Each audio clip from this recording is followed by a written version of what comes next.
ಮದ್ದೂರಿನಲ್ಲಿ ಗಣೇಶ ವಿಸರ್ಜನೆ ವೇಳೆ ಕಲ್ಲು ತೂರಾಟ ಕೇಸ್ಗೆ ಸಂಬಂಧಪಟ್ಟಂತೆ ಬೆಂಗಳೂರು ಪಶ್ಚಿಮ ಜಿಲ್ಲಾ ಕಾಂಗ್ರೆಸ್ ಸಮಿತಿಯಿಂದ ದೂರು ನೀಡಲಾಗಿದೆ.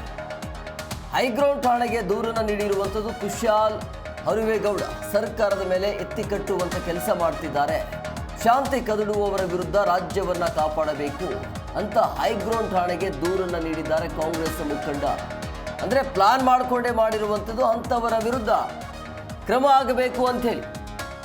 ಮದ್ದೂರಿನಲ್ಲಿ ಗಣೇಶ ವಿಸರ್ಜನೆಯ ಸಂದರ್ಭದಲ್ಲಿ ಕಲ್ಲು ತೂರಾಟ ಏನಾಗಿದೆಯಲ್ಲ, ಆ ಘಟನೆಯ ವಿಚಾರಕ್ಕೆ ಸಂಬಂಧಪಟ್ಟಂತೆ ಬೆಂಗಳೂರು ಪಶ್ಚಿಮ ಜಿಲ್ಲಾ ಕಾಂಗ್ರೆಸ್ ಸಮಿತಿಯಿಂದ ದೂರು ನೀಡಲಾಗಿದೆ.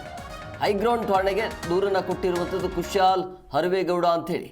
ಸರ್ಕಾರದ ಮೇಲೆ ಎತ್ತಿ ಕಟ್ಟುವಂಥ ಕೆಲಸ ಆಗ್ತಾ ಇದೆ. ಅಂದರೆ ಈಗ ನೇರವಾಗಿ ಸರ್ಕಾರದ ಮೇಲೆ ಆರೋಪ ಬರ್ತಿದೆಯಲ್ಲ, ಸರ್ಕಾರನೇ ಮಾಡ್ತಾ ಇರುವಂಥದ್ದು. ಕಾಂಗ್ರೆಸ್ ಸರ್ಕಾರ ಇದ್ದಾಗಲೇ ಈ ರೀತಿಯ ಘಟನೆ ಆಗುತ್ತೆ. ಯಾಕೆ ಅಂತ ಹೇಳಿದ್ರೆ, ಮುಸ್ಲಿಂ ಅವ್ರಿಗೆ ಕಾಂಗ್ರೆಸ್ ಸರ್ಕಾರ ಇತ್ತು ಅಂದರೆ ನಮ್ಮದೇ ರಾಜ್ಯಭಾರ ಅನ್ನೋ ರೀತಿಯಲ್ಲಿ ಅವರ ವರ್ತನೆ ಇರುತ್ತೆ. ಹಮಾರಿ ಸರ್ಕಾರ ಹೇ ಅಂತ ಅವರು ಜೋರು ಮಾಡ್ತಾರೆ ಅಂತ.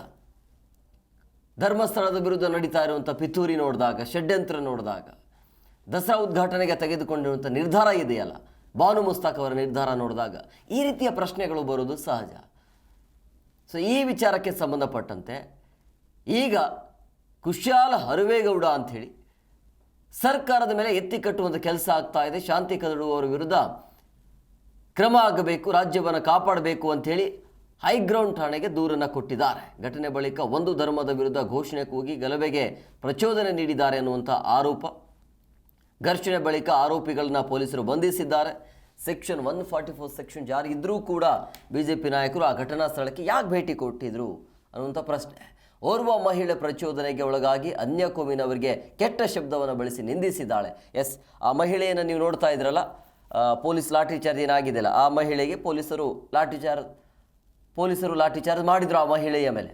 ಆದರೆ ಆ ಮಹಿಳೆಯ ವಿಡಿಯೋ ಈಗ ವೈರಲ್ ಆಗ್ತಾ ಇದೆ.